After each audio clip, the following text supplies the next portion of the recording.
kwenye mtandao, dakika chache tu comments zimefika 5000. Ana washabiki.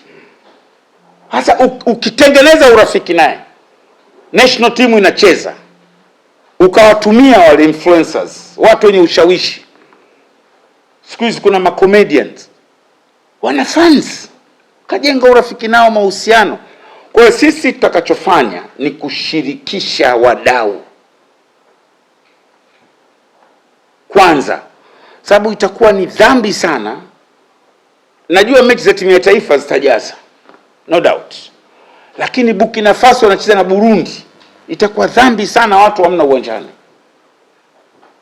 Kwa hiyo tutashirikisha wadau, lakini tulikuwa tuanze, kwa mfano sisi Dar es Salaam, kutengeneza billboards mapema tu.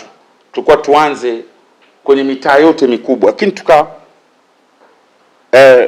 kazungumza na Mheshimiwa Waziri akasema tusubiri kidogo mpaka ipitishwe, kwa sababu mambo ya matangazo ya Afcon, CAF na kanuni zake na nini, kwa lazima halafu tuwe uniform.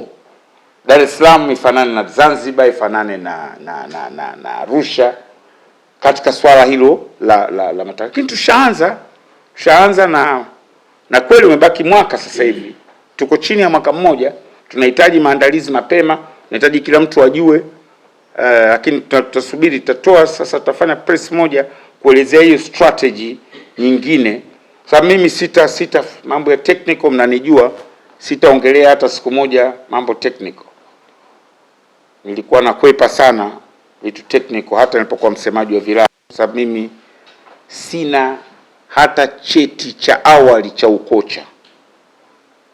Kwa hiyo siwezi, pamoja na ujua mpira kwa kuangalia na experience, kwa hiyo huwa sipendi kuzungumza vitu technical, lakini masuala ya maandalizi hayo kwa maana ya hizo support tunategemea. Tunaona nimemuomba mzee wangu Karigo hapa.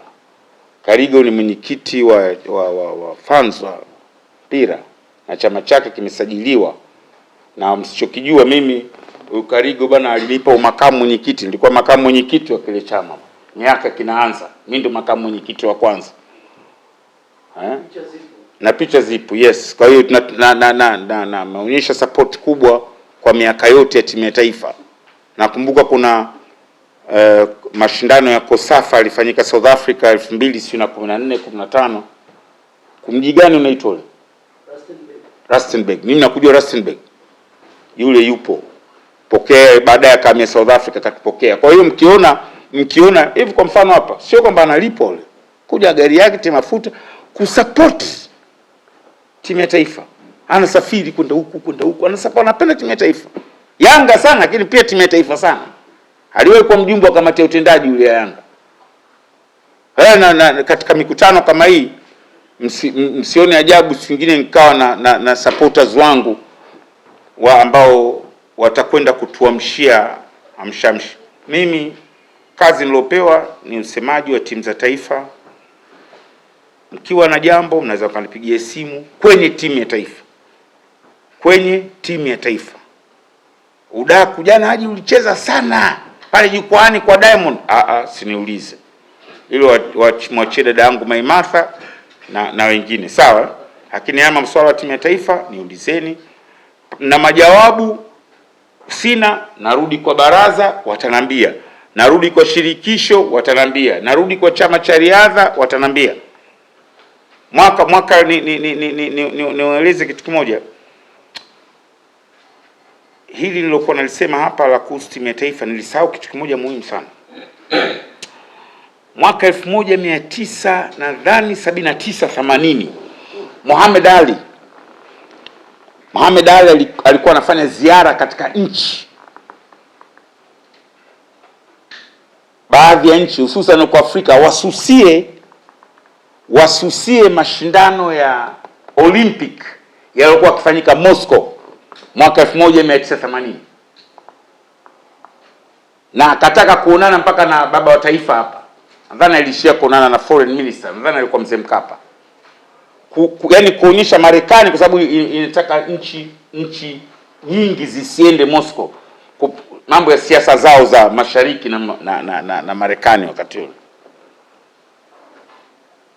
Mwalimu alisema bana, timu itakwenda Moscow na mashindano yajayo yalifanyika Los Angeles mwaka 1984 Olympic. Mwalimu alisema hapana, tutakwenda. Timu ikaenda. Maana yake nini?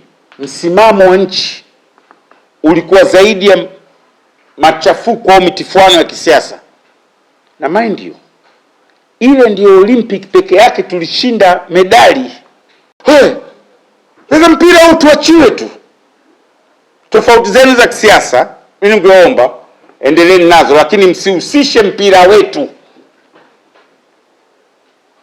Mwalimu Nyerere kuna wakati alikuwa anatoka kwenye ziara zake za kiserikali, lakini unajua Mwalimu Nyerere ni msemaji mzuri, alikuwa akifika kule anapiga manondo yale.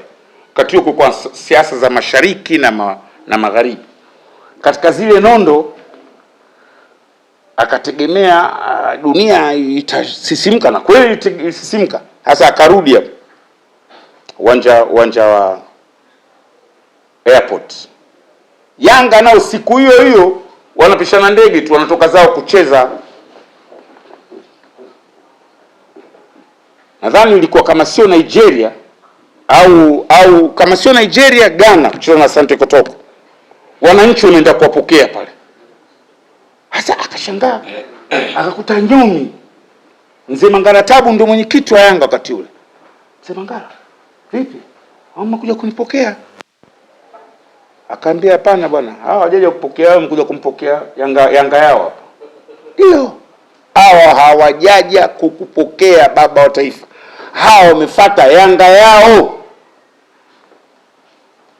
Jamani, mpira ni kitu kingine. Mimi niwaombe sana katika hili wanasiasa, kama huwezi kuunga mkono mashindano ya AFCON, basi bora ukae kimya. Huwezi kuunga mkono masuala yetu ya michezo, kaa kimya. Mpira ni kitu kingine katika maisha yetu sisi, hasa maskini kama sisi. Ndio maana muona serikali inawekeza kwenye mpira. Si vizuri kujibizana na wanasiasa katika jambo la michezo. Tunawahitaji wote, tujenge nyumba moja. Una wakati marehemu Idi Amin akiwa rais aliandaa, nadhani kama sio Challenge Cup, Eastern Central Club Champions. Wakati huo kuna mgogoro baina ya Tanzania na Uganda wa kivita. Nadhani walikwenda Simba kushiriki. Haliruhusu, waulizeni mchezaji wa kuepozea. Mwalimu akasema unajua mchezo bwana, unajua sisi tunapigana. No. Timu ikaenda. Na huko watu washasema wanakuja kuvamia Kagera. Vita. Mpira kwetu sisi masikini ni untouchable.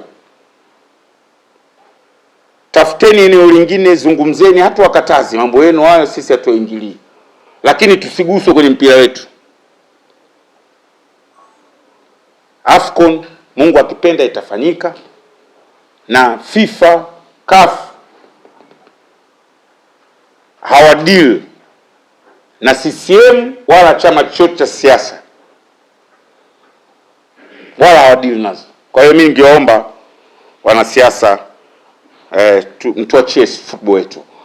Mwisho ni washukuru tena waandishi. Naomba tu bwana, bosi wangu BMT, na kitu nimeacha bwana. Sawa. Maana sinaona pokea maelekezo ya baraza. Huyu msemaji wa baraza napokea maelekezo yao. Sasa wewe ukitoka hapa unifuate na maiki yako uniulize habari za udaku, hiyo nitakujibu. Lakini ukiniuliza habari za michezo, shamaliza hapa, sina la nyongeza. Sawa, taruhusu maswali. Asanteni, karibuni.